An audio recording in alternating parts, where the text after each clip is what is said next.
అమ్మాయికి ఇంత చిన్న పిల్లకాయలు ఉంటారు. ఆ బిడ్డల పరిస్థితి ఏంది? ఇప్పుడు ఆ అమ్మాయిని తీసుకొని వెళ్ళిపోయారు.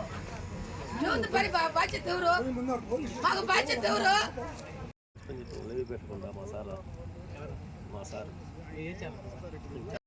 మేము చేస్తున్న పోరాటాలు మీరందరూ చూస్తూనే ఉన్నారు.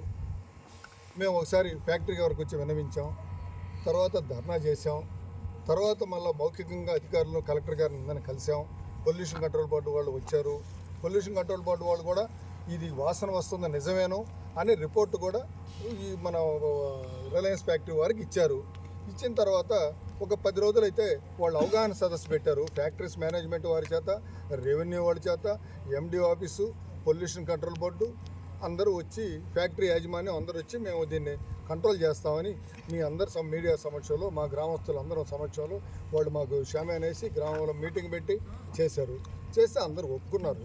సరే, ఒక 5-6 రోజులు రాలేదు. మేము కూడా సంతోషపడ్డాం, కంట్రోల్ చేస్తారులేని.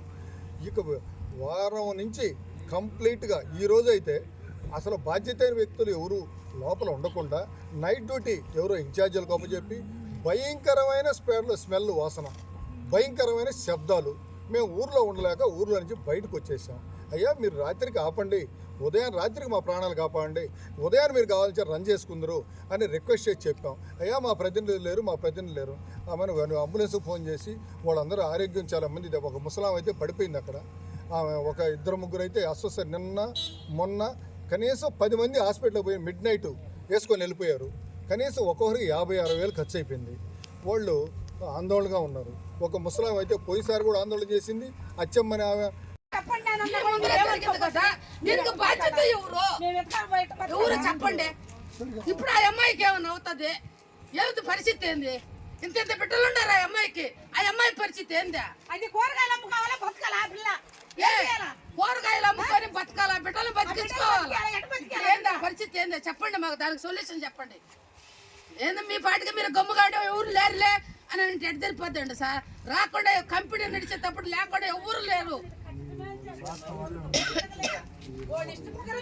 వాళ్ళు కాదు, వీళ్ళు కాదు. మీరు ఏమన్నా జరగద్దు, లోపల జరగద్దు. జరిగినప్పుడు మీరు చేస్తారా? మీరేమైనా పిల్లలు పంపిస్తారా? ఫ్యాక్టరీ పెట్టింది జనాలు గాజేసేదానికి చేసిండ్రా ఈ పని.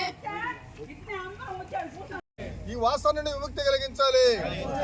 ఫ్యాక్టరీ వారి నిరంకుశ వైఖరి, రిలయన్స్ ఫ్యాక్టరీ వారి నిరంకుశ వైఖరి నశించాలి.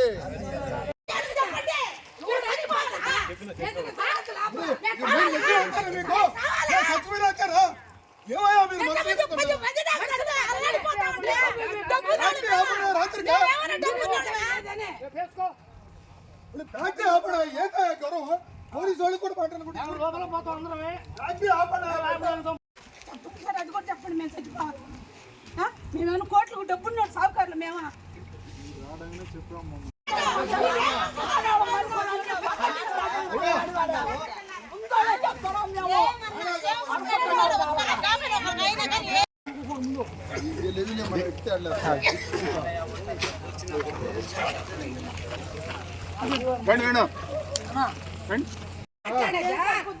పొద్దున మాట్లాడేది ఏందనే?